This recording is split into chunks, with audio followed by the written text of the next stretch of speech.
Hello everyone, welcome back to our YouTube channel Gurmantra शिक्षा का ग्रंथ। मैं हूं आपके एजुकेटर निधि दुआ एंड मैं आपका बहुत ज़्यादा वेलकम करती हूं हमारे अपने यूट्यूब चैनल गुरमंत्र शिक्षा के ग्रंथ पर। सो गाइस, आज का लेक्चर स्टार्ट करने से पहले I wish you a very very happy new year.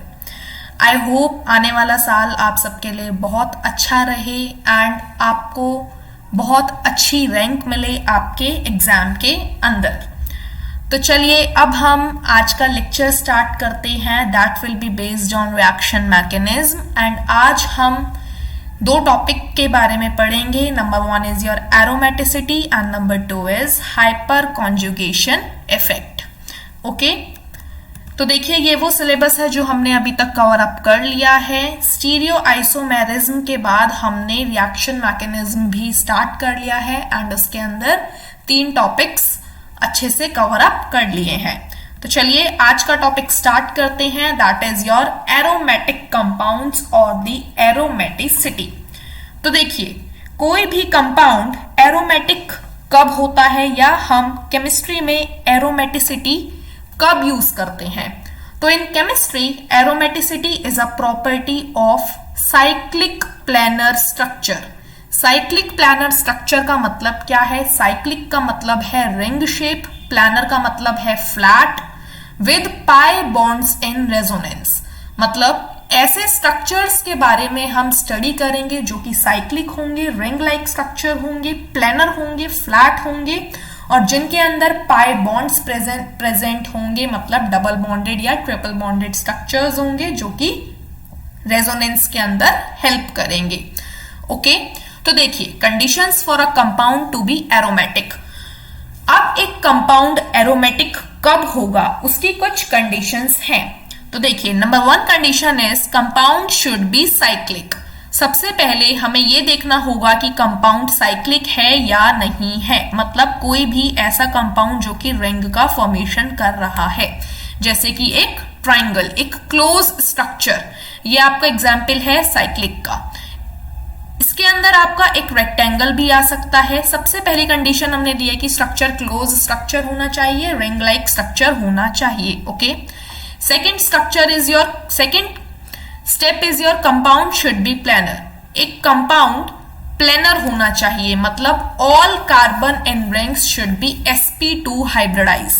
मतलब जितने भी कार्बन प्रेजेंट होंगे रिंग के अंदर वो sp2 हाइब्रिडाइज्ड होने चाहिए, मतलब कि डबल बॉन्डेड होने चाहिए। Okay, it follows the हक्कल rule. और जो कंपाउंड होगा वो आपका हक्कल रूल फॉलो करना चाहिए। अब हक्कल रूल क्या है ये समझते हैं। तो देखिए Huckel rule estimates whether a planar ring molecule will have aromatic properties और नॉट। मतलब हक्कल रूल की मदद से हम पता कर सकते हैं कि कोई कंपाउंड एरोमेटिक है या नहीं है।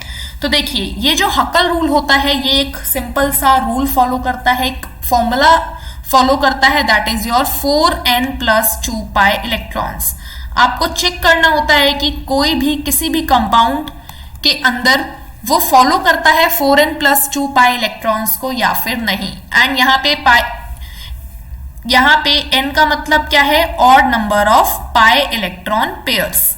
ओके, तो देखिए n की वैल्यू अगर आप 0 लेते हैं तो यहाँ पे आपके पास 2 पाई इलेक्ट्रॉन्स होते हैं। That will be your 1 pair. आप बहुत अच्छे से जानते हैं जब भी एक पेयर की बात की जाती है, एक 1 पेयर इलेक्ट्रॉन्स की बात की जाती है तो उसे हम एक बॉन्ड से डिनोट करते हैं। That is your 1 electron and that is your second electron and 2 electrons make to form of 1 pair. So this is your 2 pi electron और you can say 1 pair.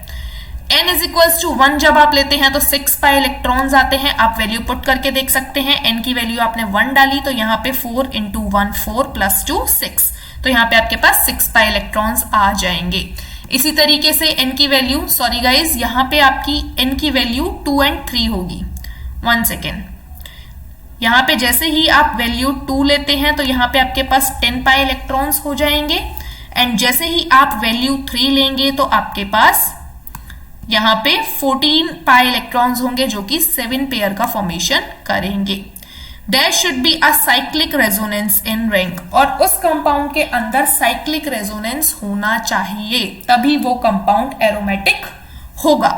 Okay, now conditions for resonance, कि वो कौन सी conditions होंगी जिनके अंदर आपका compound resonance show करेगा, मतलब उसके जो डबल बॉन्ड्स हैं, उसके जो लोन पेयर ऑफ इलेक्ट्रॉन्स हैं, वो मूवेबल होंगे। Number 1 condition is at least 2 double bond should be at conjugate position और ऑल्टरनेट पोजीशन। एक कंपाउंड के अंदर तभी रेजोनेंस पॉसिबल है जब 2 डबल बॉन्ड, अगर एक कंपाउंड के अंदर कम से कम 2 डबल बॉन्ड हो और वो दोनों डबल बॉन्ड एक दूसरे से ऑल्टरनेट पोजीशन पर प्रेजेंट हो। जैसे कि आपको दिख रहा है यहाँ पे एक कंपाउंड है, एक रिंग लाइक स्ट्रक्चर है 4 कार्बन का, उसके अंदर आपके 2 डबल बॉन्ड प्रेजेंट है एट ऑल्टरनेट पोजीशंस। इसी तरीके से आपको बेंजीन की एक रिंग दिख रही है, इसके अंदर 3 डबल बॉन्ड प्रेजेंट है ऑल्टरनेट पोजीशंस पे आमने सामने। Okay, second condition is 1 double bond and 1 lone pair और 1 नेगेटिव चार्ज और 1 free electron should be at conjugate position. मतलब किसी कंपाउंड के अंदर या तो एक डबल बॉन्ड हो, या एक लोन पेयर हो, या एक नेगेटिव चार्ज हो, या फिर फ्री इलेक्ट्रॉन्स हो। कैसे होने चाहिए वो? कॉन्जुगेट पोजीशन पे या फिर ऑल्टरनेट पोजीशन पे। देखिए जैसे कि आपको दिख रहा है यहाँ पे डबल बॉन्ड प्रेजेंट है एंड यहाँ पे एक पोजीशन छोड़ के ही आपका डबल बॉन्ड आ गया, यहाँ पे आपके लोन पेयर एंड यहाँ पे आपके डबल बॉन्ड। फिर एक पोजीशन छोड़ी, ऑल्टरनेट पोजीशन पे आपका दूसरा डबल बॉन्ड आ गया। ओके, पॉजिटिव चार्ज के साथ भी डबल बॉन्ड ऑल्टरनेट पोजीशन पे है एंड यहाँ पे आपका लोन पेयर एंड यहाँ पे आपका double bond. Okay, third condition is 1 double bond and 1 positive charge should be at conjugate position. एक डबल बॉन्ड या एक positive charge conjugate position, alternate position पे प्रेजेंट होना चाहिए, जैसे कि आपको एग्जाम्पल के अंदर दिख रहा है। ओके, तो ये क्या था? ये कंडीशंस थी रेजोनेंस की। अब हमने ये कंडीशंस, रेजोनेंस वाली कंडीशंस यहाँ पे क्यों पढ़ी? क्योंकि एरोमेटिक कंपाउंड होने के लिए हमें कंपाउंड के अंदर रेजोनेंस भी देखना पड़ता है। कुछ फैक्टर्स होते हैं जिनके ऊपर एरोमेटिसिटी फिनोमिनल डिपेंड करता है। ओके गाइस, नाउ अब आपको एक क्वेश्चन दिख रहा है, which of the following is a non aromatic compound. आपको 4 ऑप्शंस गिवन है, आपको बताना है इन चारों कंपाउंड्स में से कौन सा कंपाउंड नॉन एरोमेटिक है। तो जल्दी से पता कीजिए। तो देखिए, सबसे पहले आपको एक बेंजीन रिंग गिवन है। अब आपको बहुत अच्छे से दिख रहा है, आपको सबसे पहले पता है किसी भी कंपाउंड का एरोमेटिक होने के लिए उसके अंदर कम से कम 2 डबल बॉन्ड्स का प्रेजेंट होना नेसेसरी कंडीशन है, सबसे ज्यादा जरूरी है। तो देखिए यहाँ पे 2 से ज्यादा डबल बॉन्ड प्रेजेंट है, यहाँ पे रेजोनेंस की कंडीशन फुलफिल होगी, तो यहाँ पे आपका एरोमेटिक कंपाउंड ये बन जाएगा। आपको यहाँ पे सबसे पहले हकल रूल भी फॉलो करके देखना होगा, सारे काम करके देखने हैं। हकल रूल देखना है, double bond, lone pair, negative charge conjugate पे प्रेजेंट होना चाहिए, आपको ये चीजें चेक करनी है, उसके बाद आप आपका आंसर टिक करेंगे। अब देखिए काफी इजी क्वेश्चन है, आपको देखते ही समझ में आ रहा है, तो इसका जो आंसर होगा वो होगा 4th। क्यों? क्योंकि यहाँ पे तो आपके नंबर 1, 2 एंड 3 तीनों कंपाउंड्स के अंदर बहुत अच्छे से रेजोनेंस हो जाएगा, ये तीनों एरोमेटिक कंपाउंड की तरह बिहेव करेंगे। लेकिन जो 4th कंपाउंड है ये आपका एरोमेटिक नहीं होगा। क्यों नहीं होगा? क्योंकि यहाँ पे ऑड पेयर ऑफ, जो बोला जा रहा है कि ऑड पेयर में आपके पास प्रेजेंट नहीं है डबल बॉन्ड्स, जो कंडीशन एरोमेटिक के लिए फुलफिल होनी थी वो फुलफिल नहीं हो पा रही, इसीलिए आपका ऑप्शन नंबर 4 यहाँ पे करेक्ट है। Option number 4 is non aromatic compound. Next बहुत इंपॉर्टेंट टॉपिक है guys, that is your hyper conjugation effect, that is also known as H effect. तो देखिए हाइपर कॉन्जुगेशन इफेक्ट का मतलब क्या है? हाइपर कॉन्जुगेशन इफेक्ट का मतलब है complete transfer of CH sigma bond towards pi bond, मतलब सिग्मा बॉन्ड का complete transfer towards the pi bond और पॉजिटिव चार्ज और फ्री इलेक्ट्रॉन। ऐसे फिनोमिनन को कहा जाता है हाइड्रोजन हाइपर कॉन्जुगेशन इफेक्ट या फिर permanent effect. Okay, now it is also known as non bonded resonance. यहां से आपका इंपॉर्टेंट क्वेश्चन बन जाता है कि कौन से इफेक्ट को नॉन बॉन्डेड रेजोनेंस कहा जाता है। तो नॉन बॉन्डेड रेजोनेंस किसे कहा जाता है? हाइपर कॉन्जुगेशन इफेक्ट को नॉन बॉन्डेड रेजोनेंस कहा जाता है। Hyper conjugation is the stabilising interaction that results from the interaction of electron in a sigma bond, okay, with an adjacent empty or partially filled p orbital, or you can say the pi orbital, okay. Now conditions for hyperconjugation effect, कौन सी conditions होंगी जिनके अंदर आपका hyperconjugation effect लगेगा?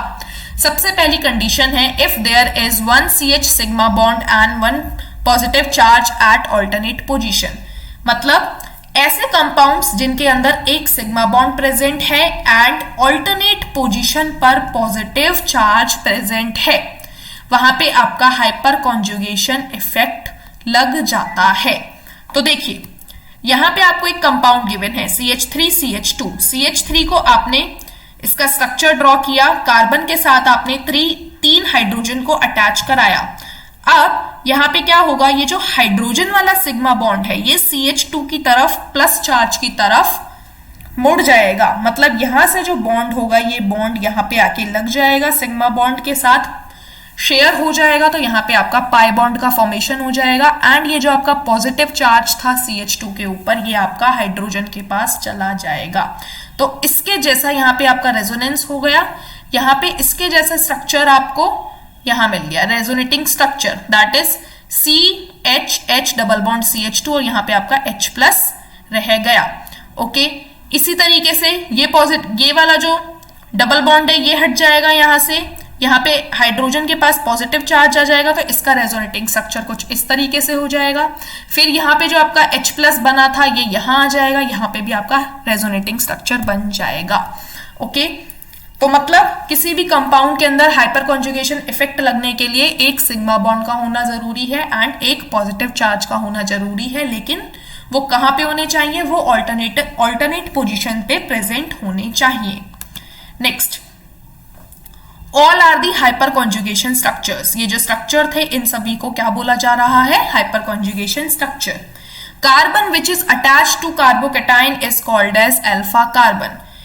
ऐसा carbon जो कि attach है कार्बोकेटाइन से उसे कहा जा रहा है अल्फा कार्बन। तो ये आपका कार्बोकेटाइन है CH2 प्लस, ये जो कार्बन इसके साथ अटैच है इसे कहा जाता है alpha carbon. And hydrogen which is attach to alpha carbon is known as alpha hydrogen, okay. So if number of alpha hydrogen are more then there will be more number of hyper conjugation structures. देखिए इस structure के अंदर आपको दिख रहा है carbocation के साथ अटैच्ड कार्बन को हमने क्या बोला? Alpha carbon. और अल्फा कार्बन के साथ अटैच जो स्ट्रक्चर जो हाइड्रोजन है उनकी काउंटिंग को क्या कहा जाएगा? Alpha hydrogen. तो मतलब पहले स्ट्रक्चर के अंदर आपको कितने अल्फा हाइड्रोजन मिले? आपको 3 अल्फा हाइड्रोजन मिले, और जितने ज्यादा अल्फा हाइड्रोजन का नंबर होगा उतने ही ज्यादा हाइपर कॉन्जुगेशन स्ट्रक्चर आपको मिलेंगे एंड कार्बोकेटाइन उतना ही ज्यादा स्टेबल होगा, okay. Next, alpha hydrogen. Alpha hydrogen का मतलब क्या है? Carbon which attach to sp2 carbon is known as alpha carbon and hydrogen which are attached to alpha carbon are known as alpha hydrogen. मतलब alpha carbon के साथ attached hydrogen की counting को क्या कहा जाता है? Alpha hydrogen. Next, if there is one CH sigma bond and one free electron are at alternate position then there will be hydrogen effect or hyperconjugation effect। अगर एक CH sigma bond है and one free electron है, free electron का मतलब क्या हुआ? Free radical present है alternate position पे, तब भी हाइपर कॉन्जुगेशन इफेक्ट लग जाएगा, ओके। आपको एग्जाम्पल के अंदर दिख रहा है, हाइपर कॉन्जुगेटिंग स्ट्रक्चर्स आपको दिख रहे हैं। नेक्स्ट कंडीशन क्या है? If there is one CH sigma bond are at alternate position then there will be hyper conjugation effect. अगर एक CH सिग्मा बॉन्ड है ऑल्टरनेट पोजीशन पे तब भी हाइपर कॉन्जुगेशन इफेक्ट लग जाएगा, okay guys. Next, note, if there is there is CH sigma bond and one negative charge at alternate position, then there will be no hyperconjugation effect.